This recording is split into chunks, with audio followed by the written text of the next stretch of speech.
Good day to you one and all. It is I, Justin Hawkins, and this is Justin Hawkins Rides Again. Today I'm speaking to an award-winning bassist, an esteemed member of the YouTube community, a lover of all things BEHS. Did I pronounce that correctly? Yes. Okay, good. A hater of the dipstick lick. Oh, I didn't realise you hated that. What is the dipstick lick? It kind of goes dweedle dweedle dwee. Is it that? Yeah. The guitar equivalent would be like you know when you're treading water and it goes and then they're just bending for the sake of it, and then you can see them sort of thinking, now what should I do next, and that's just something they do while they're... Is it that? Yeah, that's the knobhead lick. Oh, the knobhead. Okay, cool. I like doing the knobhead lick, actually. A Yorkshireman, of course, and whether he likes it or not, a pursuer of truth and integrity. I'm talking about Danny Sapko. Here we go. Oh, no, that's the wrong one. Shit. Sorry, Danny. Thank you so much. Yeah, it's a pleasure. I'll do the theme tune quickly. Justin Hawkins Rides Again.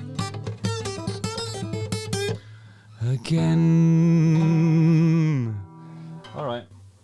Wow, this is like watching YouTube. It's exactly the same. Yeah, but it's like an interactive version of that. So anyway, you're an award winner. Guitar World's International Bassist 2020. Yes. How did that feel?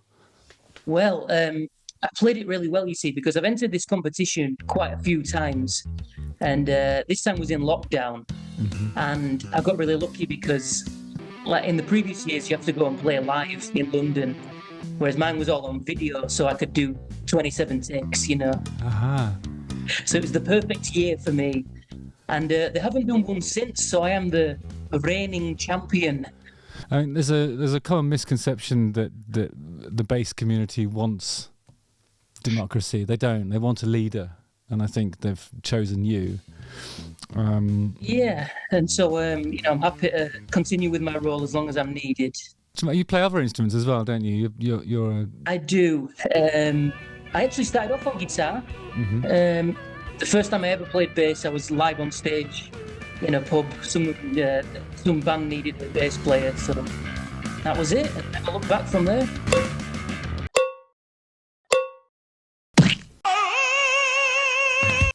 How did you find the transition, though? Because I think that there's something about pocket playing that's slightly different to because for me, playing a guitar is just about muddling through, giving yourself some sort of accompaniment so that you can sing, and then really showing off when it's solo time.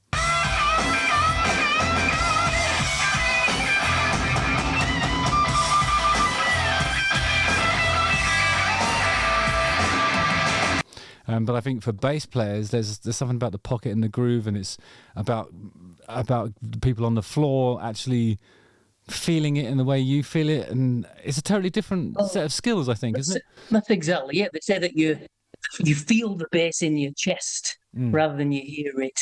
Yeah. So that's the way I've always liked to play. I try and stay low down in the lower octave, And some people would argue that that's where the bass should be. Yes, I hate all these virtuoso up on the 24th fret, Yeah. I always the think worst one for me is a bass guitar with piccolo strings. What are they? Well, it's guitar strings. It's in that octave, but they put them on a bass. Why? Yeah, I know. I don't know. Ask your mate Charles Bertu. Why do you hate this Charles Bertu bloke so much? I don't. He's a lovely, lovely man. Yeah. Okay. I really like him. He probably likes me a little bit less, But he's a great guy and a great YouTuber, but an easy target. What makes him an easy target?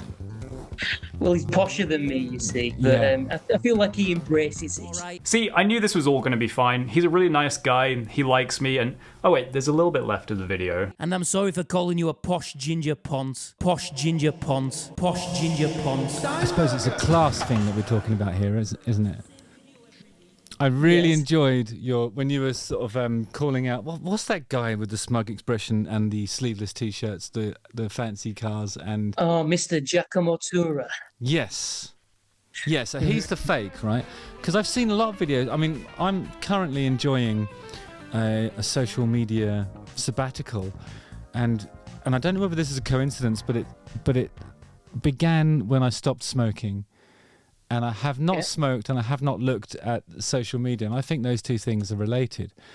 Well, it's a hard one to navigate because it's very strange. I mean, with the whole Giacomo thing and the fake musicians, it's just really wound me up, to be honest. And I've never really returned since all that kind of broke. I had to watch too many videos of fake lying musicians.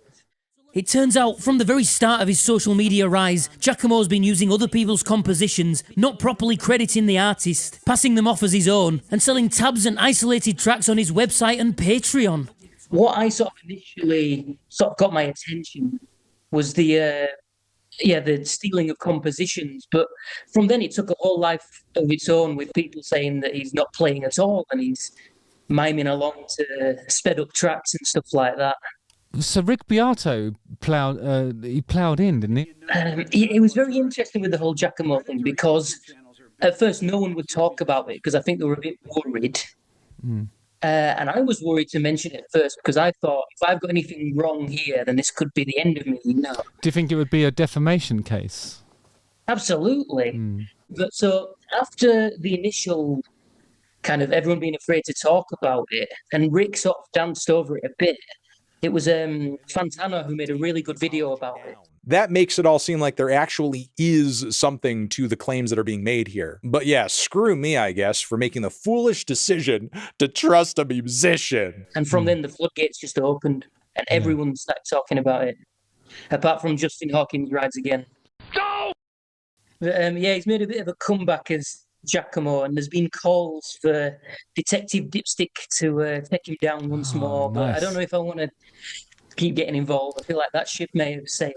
My initial thing was just the ripping off the smaller creators. But it's time to right the wrongs for all the people who haven't been properly credited or paid for all their hard work. Change your ways, Giacomo, and have a fresh start, and stop being a plonker.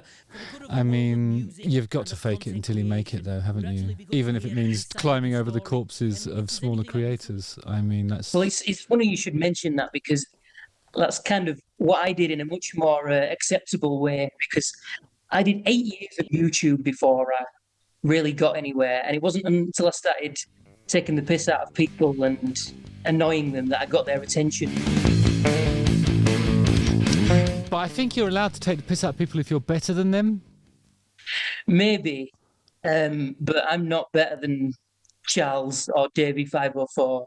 Yeah, but that makes it funnier. Yeah.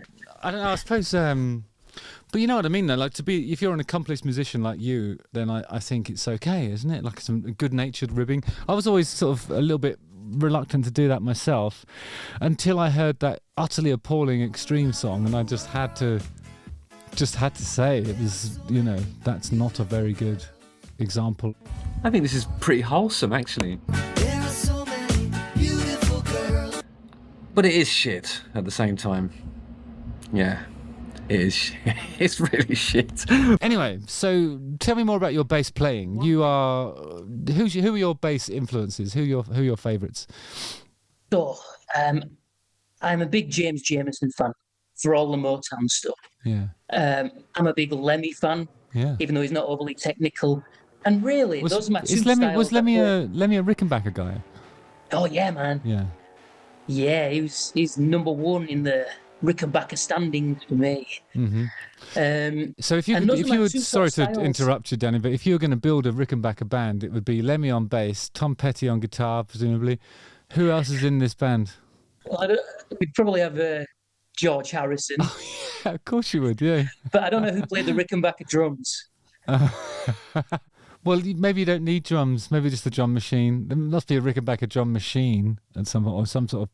Probably. In fact, I think we've pretty much just got the Travelling Wilburys there, haven't we? Oh, okay. So the Travelling Wilburys, brought to you by Rickenbacker. So my two styles is that kind of funky kind of old Motown style with the flat wound strings and the P bass, or the heavy Rickenbacker sound. And that's pretty much it for me. I'm very shallow when it comes to the music I play, and I'm really stuck with like 50s, 60s, 70s stuff. But I do like Amel and the Sniffers, which you featured. Yeah, I've talked about them a few times. So I was going to ask you about P-bass then, because I think that's the discerning choice of the bass professional. But do you feel like the jazz bass has been overlooked somewhat? Maybe. I feel like the P-bass is the connoisseur's choice. You know, it's like the Whisper chocolate bar of bass. Whereas the jazz bass to me is a bit thin. So is the jazz bass a Kit Kat then in that instance? No, it's a bit. It's like a Milky Bar button. So you need a few of them to really be satisfied. Well, that's my excuse. Yes, you need a few jazz basses. You need a few different varieties of chocolate bars before you're happy. But then you end up finding that the Rickenbacker is ideal for the sort of flappy plectrum work, I suppose, right? Well, have you heard of Becky Baldwin? No, but I like that handle because it has alliteration in it. Yes, Becky Baldwin, the bass player. Blair. I was going to say something else. Blair. Go on. She's Becky Baldwin, the bass player. Rickenbacker finger player.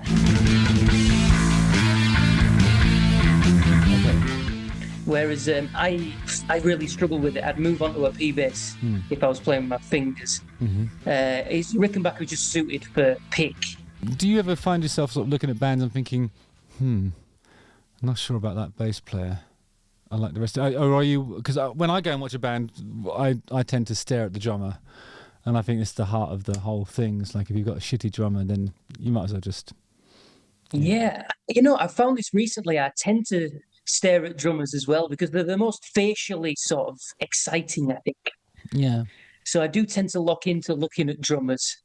I'm usually focused on what gear the bass player is using and trying to scope out, and, you know, very nerdy. And so, what sort of thing excites you? Do you get excited when you see an Aguilar? I own an Aguilar. Oh, okay. Yes. In fact, I'm still paying it off from 5 years ago. They're not cheap. No.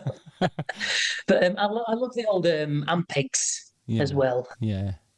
You can't, because I'm not currently sponsored by any amp brands or anything, and so you know, I don't really bow to any sponsors. But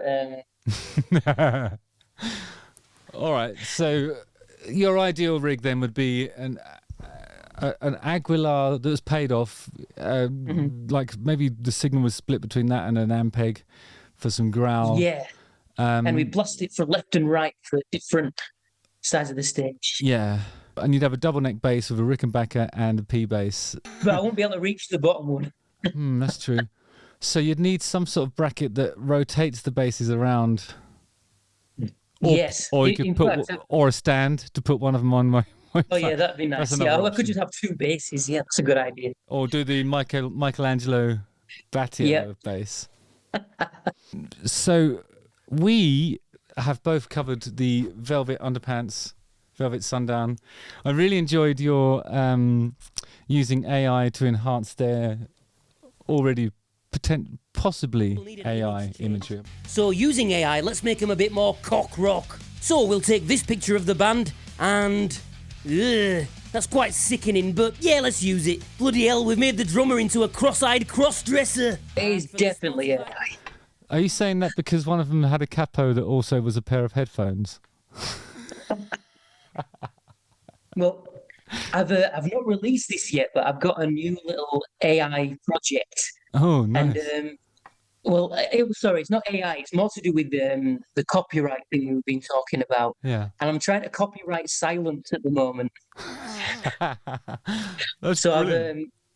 I've already screwed myself. So I've invented a fake Danny, and then I've claimed one of my old videos.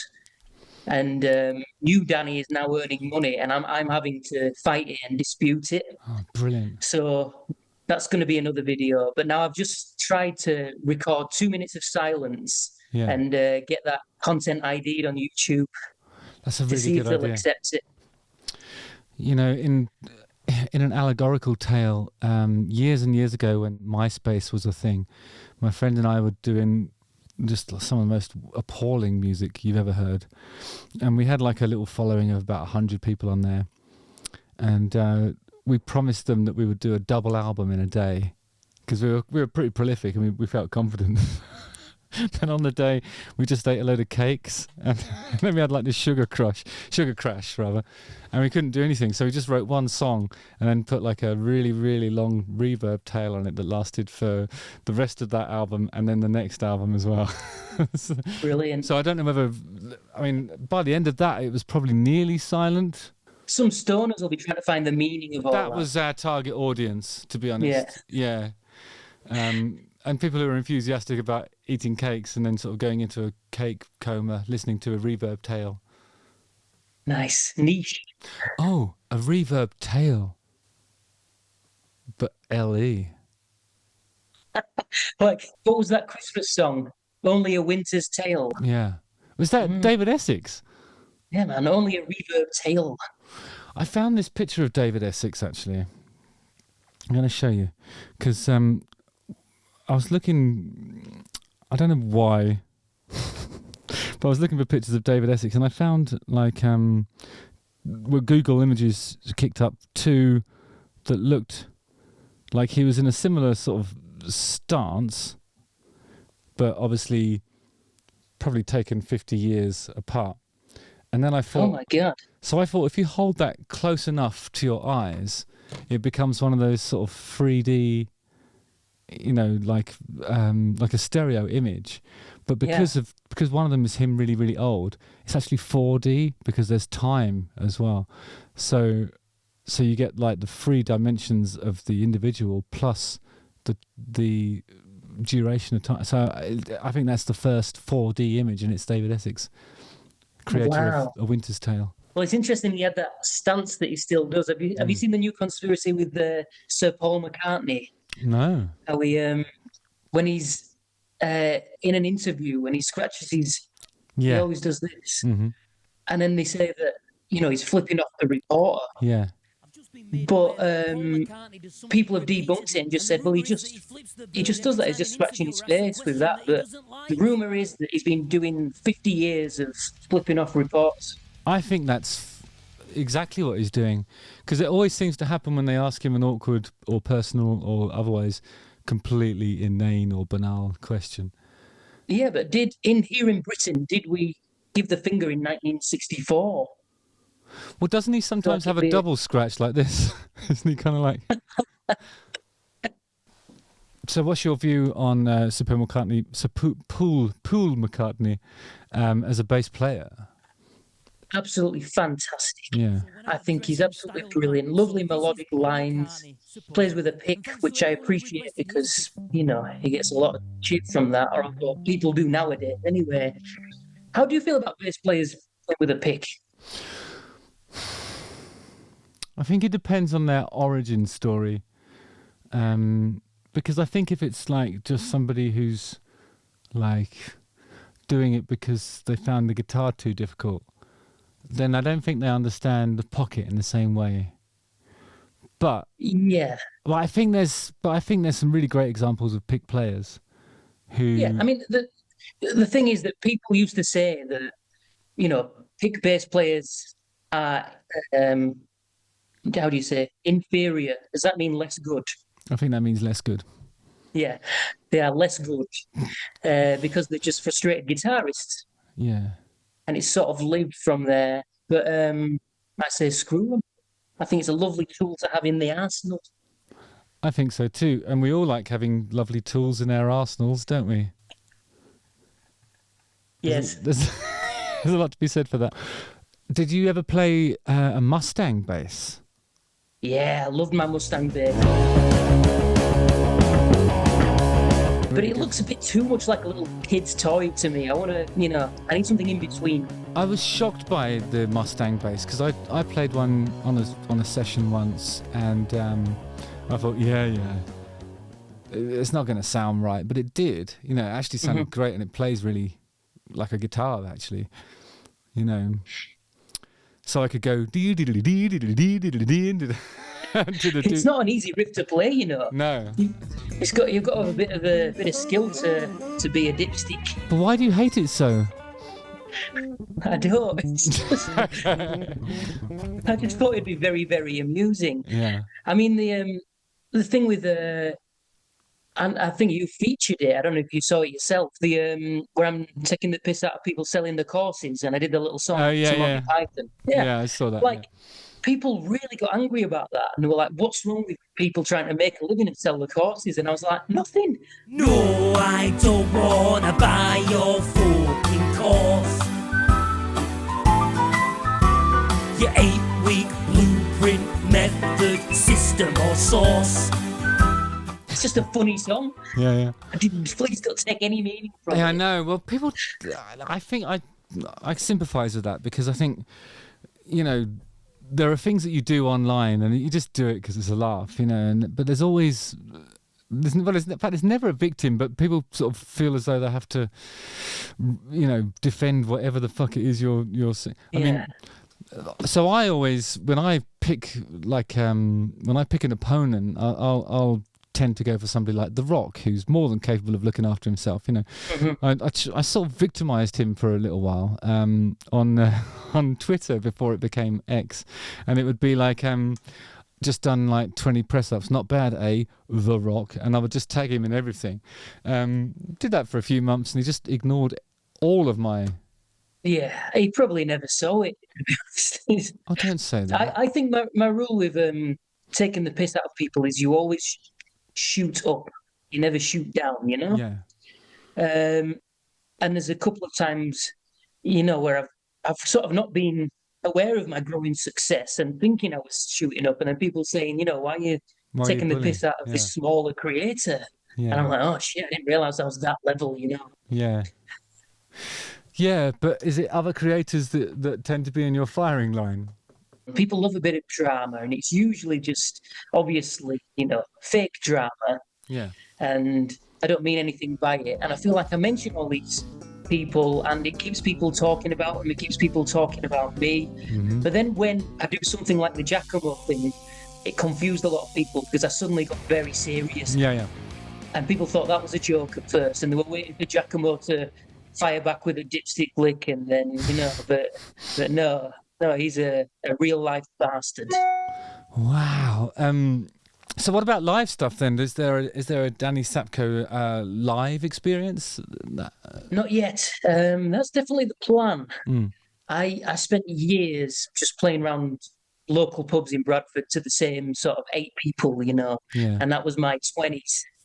And so I was like, you know, I'm going to have to try something different. I really gave this YouTube thing a go, and I'm hoping to have some success off the back of it. What I am doing, which is slightly terrifying, is I'm doing a 40-minute solo show or talk. Oh, wow. At the Guitar and Bass show in Birmingham next March. And I've never done anything like that before. So I think and again, it's like I'm there to play the bass, but do the audience want to see Danny the comedian, Danny the private investigator, and Danny the music reactor, you know? So I'm going to try and incorporate it all somehow in my 40-minute solo show. So 40 minutes is that's just going to fly past. You think? Yeah. I might just make it more into a question and answer thing throughout, I think. Just build up. And I think maybe if there's a question that you can't answer with words, then just use the bass to express your feelings. Absolutely. Obviously I'm doing the Rides Again live thing. I say Justin, you say Hawkins, Justin. And one of the reasons why my producer and I were sort of talking about that is because of the difficulties that we've had with the copyright fair usage arguments that you and I have been part of for the last. Well, it's I think it's really bubbled up a bit in the last couple of weeks, but obviously it's been a problem for a while. You've gone on to doing shorts as opposed to like even like 10-minute stuff because it's too difficult to get something edited to the point where you can monetize it, which is a real shame for the content. You know, it's And I'm going to talk to you about that after this, because I've discovered something that you'll enjoy. But I think, so one of the reasons why we're doing the live thing was because my producer and I realised that perhaps that's the economy of this existence. Maybe the idea is that at some point we take it on the road. Just, I mean, in the same way that you make records, no one's ever going to buy it. If a few people stream it, that's great. But actually, the real economy of being a musician and being a real life musician, as opposed to an AI thing or a laptop guy, is that you get to take it out on the road, and the experience of seeing you play it live is something that you literally can't simulate, or you can't have that by sitting at home. So that's where I want to say cash in, but of course in is the only direction to cash, and out is the only direction to sell, and upwards is the only direction to punch. So that's the thing, isn't it? I mean, has that been tempting for you, or do you think that? Yeah, I feel like the live scene is safe until people start sending holograms out. Like Yeah. I know ABBA did it, but have you heard about this Elvis one? It's just been a disaster. Like people were expecting ABBA Voyage, and they kind of got a very watered down version of holographic Elvis. Fucking hell. And the reason was that ABBA were all alive and contributed to it, whereas they're just using old footage of Elvis, Yeah. So yeah, I think I'm going to come see you at the King's Hall in Ilkley in January. Oh, amazing. You want to come up and talk to me on stage? You're joking. Come on up. All right, fine. So, do you miss making like longer form things? Do you think that because I know that we've talked at length about how this, I mean, not to each other actually, but within our content, we've talked about the difficulties of making YouTube episodes when they have these sort of third parties, probably run by AI, computer robot nerds, who are so hot on copyright material and accuse you of infringing fair use policies and all that kind of stuff, and it's just an arseache. But do you miss it? Do you think that's? It's a very strange one. For me, YouTube Shorts is the perfect platform. Okay. Because I put out a video every single day, and it's got to be under a minute. What people don't know about YouTube Short is that if you make it longer than a minute, then all that copyright laws of long form applies to your short. Uh-huh. So you've got to keep it under a minute. So I just do under 1 minute clip per I day. don't understand that then. So why is it okay to use like a minute of somebody else's music in a short, and then they've arbitrarily just decided that after a minute, well, they've got different rules for them? Why is that? I've absolutely no idea. If you look on Shorts, you get a little line at the bottom which sort of says what the song is and who the artist is. Yeah. I don't know if they're getting a cut as well. I have no idea how it works. All I know is that it's working for me at the moment until they change something and ruin it all. Yeah. But the reason I like it so much is just there's no adverts. You just click on it and you're straight in, and it's only a minute long. It's easy to digest, and you get at the moment I'm getting 1 million views a day on Shorts. Are you? And it's wow, that's amazing. And it's not like I'm not doing very well financially from it because the long form pays a lot more, so I'm having to rely on selling T-shirts and stuff, Yeah. But I'm just really pleased that there's that many people watching my stuff, right, over than making money off it. Are you wearing my I've got brother's another T-shirt? weird gig coming up actually. I've never done any MC stuff before, but I am a compere for New Model Army and Terrorvision, which are two big Bradford bands, and I'm going to introduce them because we've built a new big venue here in Bradford, and that's like the first big gig we're putting on. That's really cool. There used to be a rumour that the Cult were from Bradford, but I think they're actually from Manchester, aren't they? No, man, that's a Bradford band, at least a couple of them. Did you want to say anything about Ozzy?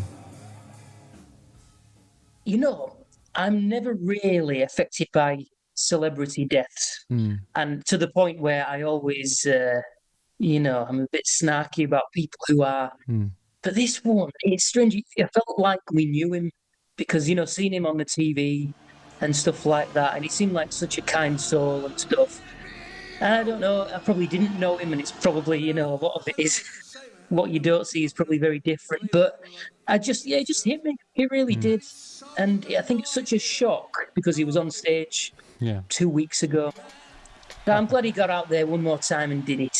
Yeah. But I think with the Aussie thing, it is like, it was really quite beautiful that he had a chance to say goodbye, and did a great job, and everybody who was there really, really enjoyed it, and then to sort of expire in that way, you know, and I just think there's something poetic in the way he timed it all.